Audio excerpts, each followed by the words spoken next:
One of the best things about Austin is the scenic Colorado River that flows right through the center of town, creating Lake Austin and Lady Bird Lake.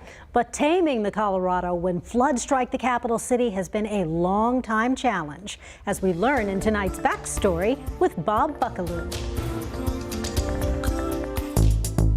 Runaway floods were very much a part of Austin's history, a battle against the often wild Colorado. The first attempt at controlling the river came in 1893.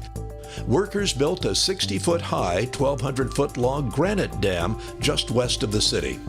The dam provided water power for electric generators, and with that, Austin became one of the first electrified cities in the U.S.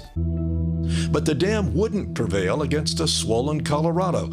7 years later, a surge of water from heavy rain smashed the dam and flooded the city. It was rebuilt in 1912, only to crumble 3 years later in a flood that claimed 60 lives and destroyed 1,000 buildings in Austin. Finally, in 1940, effective flood control for the city arrived with the construction of the Tom Miller Dam, one of a series of LCRA dams that regulate the Colorado River as it flows through Austin.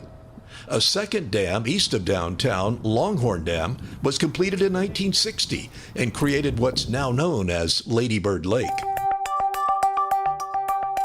Those early dams have connections to our boomtown lives today. That first dam from way back in 1893, it's one of the reasons that Austin is among the few cities in the U.S. today that still operates its own power company, known of course as Austin Energy, although it no longer uses water to generate electricity. And next time you drive down Redbud Trail by Tom Miller Dam, you might take a quick look at all those granite stones in the water. Those stones are once part of that first dam that collapsed in 1900, the one that brought Austin into the age of electric power, which led to more businesses and more people moving here. Bob Buckaloo, KVUE News.